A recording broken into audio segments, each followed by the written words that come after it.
안녕하세요. 틈틈이와 알아보는 미국 주식 틈틈입니다. 오늘 저희가 청취자님께서 정말 꼼꼼하게 보내주신 자료들이 있거든요. 네, 맞아요. 3분기 실적 발표 전문에다가 여러 애널리스트 리포트까지. 이걸 바탕으로 오늘 한 기업을 정말 제대로 파헤쳐 보려고 합니다. 오늘의 주인공은 바로 AI 인프라 시장의 가장 뜨거운 논쟁거리죠. 네비우스 그룹, 티커는 NBIS입니다. NBIS. 청취자님께서도 딱 메모에 남겨주셨어요. 제2의 엔비디아가 될 것인가? 아니면 닷컴 버블의 악몽이 재현될 것인가? 네, 오늘 다룰 이 NBIS는 정말 분석하는 재미가 있는 기업입니다. 보내주신 자료들을 보면 한쪽에서는 경이로운 성장이라고 하고 다른 쪽에서는 위험천만한 현금 소진이라고 하거든요. 와, 완전 극과 극이네요. 네, 양날의 검 같은 기업이죠. 성장주 투자의 매력과 위험을 한꺼번에 보여주는 아주 좋은 사례가 될 것 같습니다. 맞습니다. 그럼 그 경이로운 성장부터 한번 보시죠.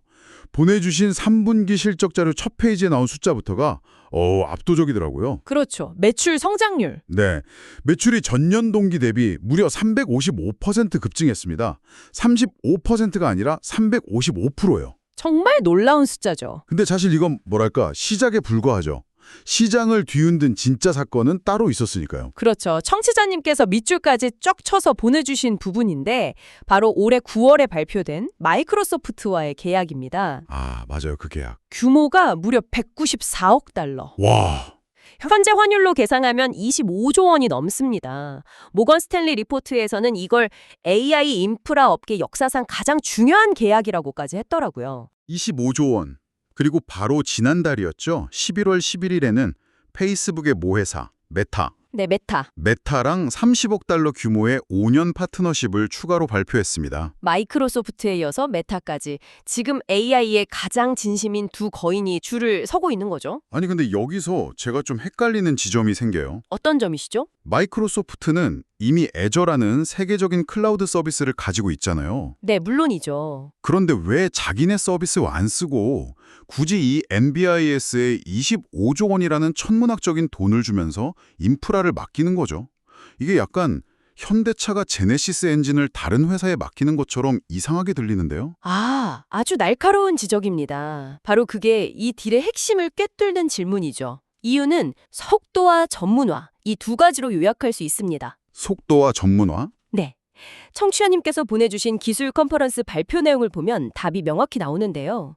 아마존의 AWS나 마이크로소프트의 애저가 다양한 목적을 위한 백화점이라면요. 네. NBIS는 오직 대규모 AI 모델 훈련만을 위한 AI 전문 공장을 짓는 겁니다. 아, 그러니까 범용 서비스가 아니라 AI 연산에만 모든 걸 맞춘 특화 서비스라는 거군요. 정확합니다. 수십만 개의 GPU를 확보하고 그걸 지연 없이 연결해서 최적의 성능을 내는 데이터 센터를 짓는 건 완전히 다른 차원의 전문성이 필요한 영역이거든요. 빅테크 입장에서는 자체적으로 이 모든 걸 구축하는 시간과 노력을 들이는 것보다 이미 검증된 전문 업체인 NBIS에 맡기는 게 AI 경쟁에서 앞서 나가는 가장 빠른 길이라고 판단한 거죠. 아, 말 그대로 시간을 돈으로 산 셈입니다. 시간을 돈으로 산다. 와, 이 표현이 확 와닿네요. 실제로 그 수요가 너무 엄청나서 실적 발표 자료를 보니까 NBIS가 현재 가진 인프라 용량은 이미 완판 상태라고 아예 명시를 했더라고요. 맞습니다. 그래서 회사는 그야말로 담대한 확장 계획을 내놨습니다. 어떤 계획이죠? 현재 운영 중인 데이터 센터 용량이 약 220메가와트 규모인데 이걸 2026년 말까지 1000메가와트, 즉 1기가와트까지 늘리겠다고 발표했습니다. 220에서 1000이요? 거의 5배 가까이? 네, 5배에 가까운 확장입니다. 근데 여기서 그치지 않고 이미 계약이 완료된 용량까지 합치면 총 2.5기가와트를 목표로 하고 있어요. 2.5기가와트. 현재 운영 규모의 10배가 넘는 수준이죠. 10배요? 그건 그냥 사업 확장이 아니라 사실상 회사를 완전히 새로 10개 더 만드는 수준이네요. 아니 근데 그 엄청난 계획을 듣고 있으면 한 가지 근본적인 의문이 생길 수밖에 없어요. 그렇죠. 저 어마어마한 데이터 센터들을 다 지으려면 대체 돈이 어디서 나오는 걸까요?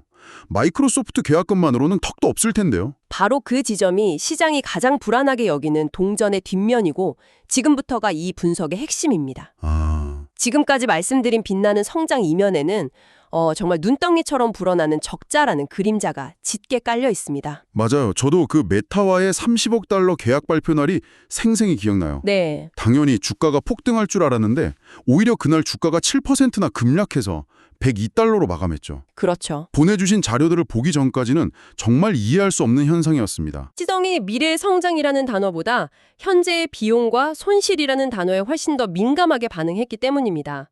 청취자님께서 보내주신 3분기 손익계산서를 자세히 들여다보면요. 매출이 1억 4,610만 달러였는데 네. GAAP 기준 순손실이 무려 1억 1,960만 달러였습니다. 와. 1,500억 원을 벌었는데 1,200억 원을 잃은 셈이네요. 거의 남는 게 없는 장사를 한 거거든요. 그보다 더 심각합니다. 이 손실 규모는 작년 같은 분기에 4,360만 달러보다 거의 3배 가까이 폭증한 수치입니다. 3배요? 네, 심지어 월가의 예상치였던 9,700만 달러 손실보다도 훨씬 나빴죠. 시장의 질문은 명확했습니다. 성장하는 건 알겠는데 손실이 왜 이렇게 통제 불가능할 정도로 커지는가? 이 공포감이 주가를 짓누른 겁니다. 도대체 어디에 그렇게 돈을 쏟아붓고 있는 건가요? 원인은 단 하나, 바로 자본 지출, 즉 설비 투자 CAPEX입니다. 설비 투자. 앞서 말씀드린 그 거대한 데이터 센터 확장을 위해 단 한 분기에만 약 9억 5,550만 달러를 투자했습니다. 한 분기예요? 네, 단 석 달 만에요. 우리 돈으로 1조 2천억 원이 넘는 돈을 인프라 건설에 쓴 거죠. 1조 2천억 원. 상상이 안 가는 규모네요. 작년 같은 기간에 1억 7,210만 달러와 비교하면 6배 가까이 늘어난 그야말로 미친 듯한 속도의 투자입니다. 결국 지금 NBIES는 미래 고객을 받기 위해서 버는 것보다 훨씬 더 많은 돈을 땅 파고 건물 짓는 데 쓰고 있다는 거군요. 정확합니다. 그리고 이 상황은 필연적으로 또 다른 리스크로 이어집니다. 회사가 실적 발표 컨퍼런스 콜에서 직접 인정했어요. 청취자님께서 보내주신 녹취록에도 나오죠. 우리의 야심찬 계획을 달성하기 위해 상당한 규모의 외부 자금 조달이 필수적이다라고요. 돈이 부족하다는 걸 인정한 거네요? 그렇죠. 그리고 그 해결책으로 최대 2,500만 주의 신주 발행 계획을 발표했습니다. 신주 발행이라면 주식을 새로 찍어내서 튼다는 거잖아요. 네. 이게 왜 리스크가 되는지 처음 투자를 접하시는 분들을 위해 쉽게 설명해 주실 수 있을까요? 물론입니다. 흔히 주주 가치 희석이라고 부르는데요. 주주 가치 희석. 아주 맛있는 피자 한 판을 8명이 나눠 먹고 있었다고 상상해 보세요. 각자 한 조각씩 온전히 먹을 수 있죠. 네.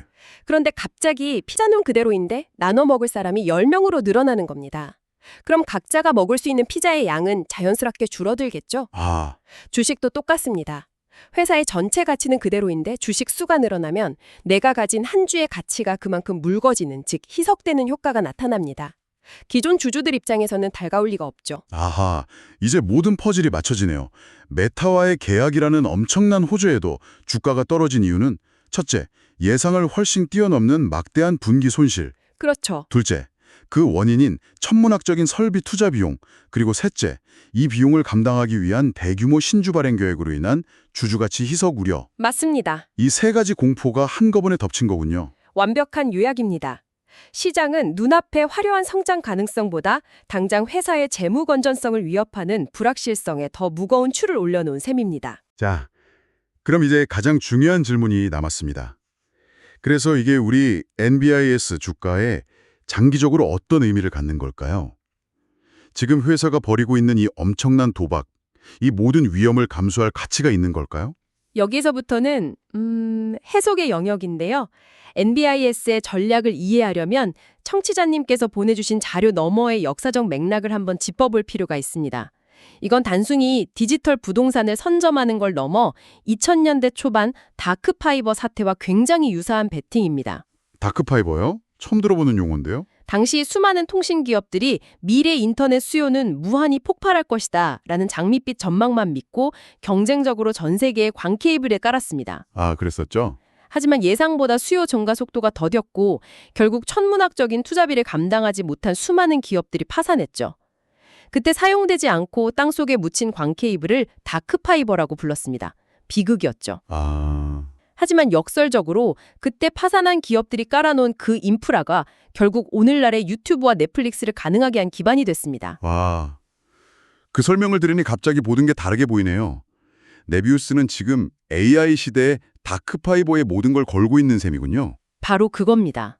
성공하면 AI 시대의 기반을 장악하는 전설이 되겠지만 실패하면 20년 전의 통신사들처럼 역사 속으로 사라질 수도 있다는 거네요. 네. 이제야 왜 보내주신 애널리스트 리포트들의 의견이 그렇게 극명하게 갈렸는지 이해가 되실 겁니다. 그러네요. 이 전략의 성패는 단 하나, 실행 리스크, 엑스큐션 리스크를 어떻게 관리하느냐에 달려 있습니다. 실행 리스크? 말 그대로 계획을 현실로 만드는 과정에서 발생할 수 있는 모든 위험이죠. 마이크로소프트와 메타에게 약속한 시간 안에 약속한 예산에 맞춰서 데이터 센터를 짓고 수만 개의 엔비디아 GPU를 차질 없이 공급해야 합니다. 네. 그런데 이 과정에서 엔비디아의 GPU 공급망에 문제가 생기거나 데이터 센터를 지을 전문 건설 인력이 부족해지거나 혹은 지금처럼 고금리가 계속되어 자금 조달 비용이 눈덩이처럼 불어나는 등 이 거대한 계획의 톱니바퀴 중 단 하나라도 어긋나면 전체가 흔들릴 수 있습니다. 비유하자면 서울 한복판에 초호화 쇼핑몰을 짓는데 문도 열기 전에 샤넬과 에르메스 입점을 확정시킨 상황이네요. 오, 좋은 비유입니다. 미래 월세 수입은 보장됐는데 문제는 지금 당장 공사비가 너무 많이 들어서 계속 고금리 대출을 받아야 하고 자재값은 계속 오르고 인부들은 파업할지도 모르는 살얼음판을 걷고 있는 거고요. 비유가 아주 정확합니다. 월가의 시선도 정확히 그 지점에 머물러 있습니다. 청취자님께서 보내주신 자료들을 종합해보면 애널리스트들의 컨센서스는 의외로 강령 매수 의견이 우세합니다. 그래요? 네, 그만큼 빅테크 고객을 확보한 성장 스토리가 매력적이라는 거죠.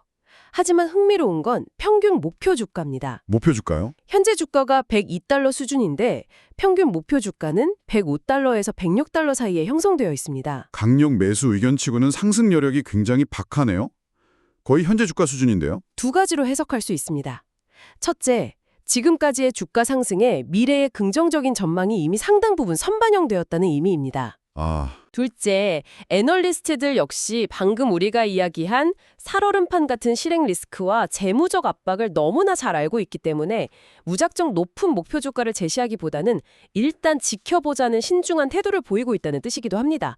단기 시세 차익보다는 회사가 약속한 2026년까지의 장기 계획을 분기마다 꼼꼼히 확인하며 함께 갈 인내심이 필요한 투자라는 시그널이죠. 자, 오늘 청취자님께서 보내주신 자료들 덕분에 AI 인프라의 다크호스, 네비우스 그룹, NBIS에 대해 정말 깊이 파헤쳐봤습니다.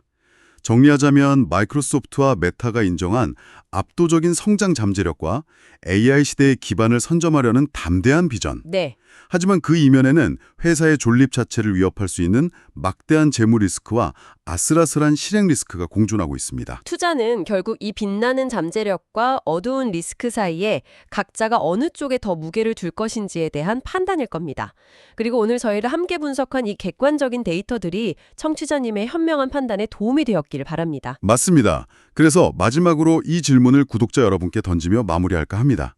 AI 인프라를 선점하려는 네비우스의 대담한 베팅, 과연 성공할 수 있을까요? 자, 구독자 여러분은 NBIS의 미래를 어떻게 보시나요? 제2의 엔비디아일까요? 아니면 위험한 거품일까요? 댓글로 여러분의 생각을 자유롭게 남겨주세요. 저희는 다음 시간에도 흥미로운 기업 이야기로 돌아오겠습니다. 지금까지 틈틈이었습니다. 감사합니다.